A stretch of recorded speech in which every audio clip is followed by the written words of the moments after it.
کہ عالم بیچارگی ہے غم کا چارہ چاہیے. یا محمد آپ کا ہم کو سہارا چاہیے. حضرت ابو ہریرہ رضی اللہ عنہ بیان کرتے ہیں کہ غم کا چارہ کیسے، عالم بیچارگی اور غم کا چارہ ملا کیسے، کہ کیسے پھر سرکار کا محمد پاک صلی اللہ علیہ وسلم نے کیسے پھر سہارا عطا کیا.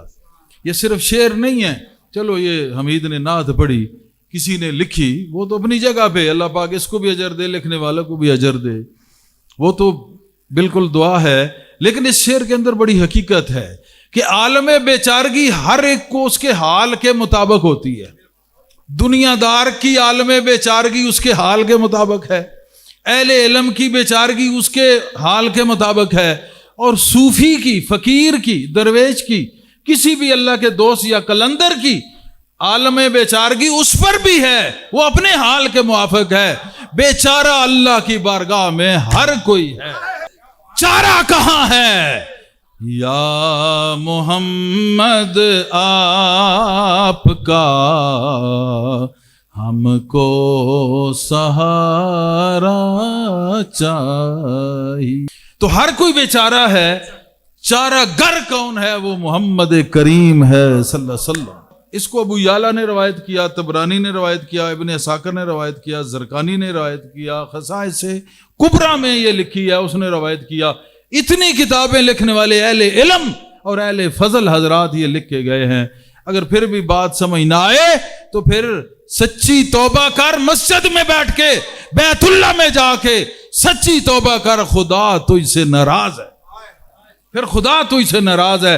اس کا کوئی پھر ذمہ داری نہیں، نہ کوئی نبی نہ کوئی ولی پھر یہ ٹھیکہ نہیں اٹھا سکتا کہ اللہ ناراض ہو تو جوتے پڑتے ہیں. حضور نے جبہ مبارک بھی دیا، اللہ نے کہا اے محبوب تو نے تو جو کرنا تھا، تو تو رحمت ہے، لیکن یہ تیرا گستاخ ہے، میں اس کو نہیں چھوڑوں گا، اس کو میں جوتے ماروں گا، جہنم میں پھینکوں گا. عبداللہ ابن ابی منافق تھا، حضور کے ساتھ رہتا تھا، نمازیں پیچھے پڑھتا تھا، منافقت کرتا تھا. تو اتنی کتابیں لکھ رہی ہیں، کیا لکھ رہی ہیں؟ ابو ہریرہ رضی اللہ عنہ کی روایت. وہ روایت کیا ہے؟ ابو ہریرہ کہتے ہیں، کیا کہتے ہیں؟ حضور کی بارگاہ میں ایک آدمی حاضر ہوا اور اس نے کہا یا رسول اللہ میری بیٹی کی شادی ہے، میں نکاح کرنا چاہتا ہوں اور میرے پاس خوشبو نہیں ہے. میں تعریف محمد کر رہا ہوں کیونکہ یا محمد ہم کو آپ کا سہارا چاہیے. ہم سہارا لینے کے لیے یہاں بیٹھے ہیں. کس کا؟ پیارے محمد کا. کون دے گا؟ اللہ دے گا. یہ اتنی پاک ہستی ہے کہ مانگو محمد سے، خود خدا دیتا ہے. وہ جاتا ہے چل کے حضور کی دربار میں، دربار سجا ہوا ہے، وہ جا کے کہتا ہے بیٹی کی شادی ہے، میرے پاس عطر نہیں ہے، خوشبو نہیں ہے. اس کے دل میں آیا، کیونکہ شادی بیاہ پہ خوشبو وغیرہ لگائی جاتی ہے، ویسے بھی اہل عرب میں رواج آج بھی ہے، اور ویسے تم بھی خوشبو لگاتے ہو، سب ہم بھی لگاتے ہیں. خوشبو لگانا انسانوں کا کام ہے اور مسلمانوں کا کام ہے. ہمیشہ مسلمان سے خوشبو آتی ہے، اور حضور صلی اللہ علیہ وسلم نے خوشبو کو پسند کیا ہے، اور آپ نے فرمایا مجھے خوشبوئیں پسند ہیں اور چیزوں کے ساتھ ساتھ. خیر، حضور صلی اللہ علیہ وسلم نے کہا کہ کل ایسے کرنا کہ ایک بوتل لے کے آ جانا، شیشی، کھلے منہ والی لے کے آنا، تنگ منہ والی نہیں. پتہ چلا بارگاہ رسالت میں تنگ منہ والے کچھ نہیں لے سکتے، کھلے منہ والے جن کا منہ اتنا کھلتا ہے کہ یا رسول اللہ جو کچھ ہو دے دو، یا رسول اللہ عطا کریں، یا رسول اللہ اللہ کی بارگاہ میں ہماری التجا کریں، یا رسول اللہ اللہ کی بارگاہ سے لے کر دیں، یا رسول اللہ نظر کرم، یا رسول اللہ انظر حالنا، یا رسول اللہ اسمع قالنا. جب یہ دعائیں، یہ التجائیں بارگاہ رسالت میں جاتی ہیں، رسالت کی التجائیں اوپر جاتی ہیں، اوپر سے جب وہ التجائیں واپس آتی ہیں تو کچھ لے کے آتی ہیں.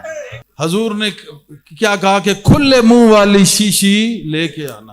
دوسرے دن وہ شیشی لے کے گئے صحابی رضی اللہ عنہ. حضور نے ایک بازو کو یوں نہ چھوڑا، ایک کو یوں نہ چھوڑا، شیشی کو بھر دیا، پسینہ مبارک سے شیشی کو بھر دیا. اچھا، پھر اس نے کیا کیا؟ اس نے جا کے جب اپنی بیٹی کو دی، وہ دلہن بنی، اس نے لگائی، تو سارے جو ہے اس سے پوچھتے تھے کہ یہ خوشبو تو نے کہاں سے لائی ہے؟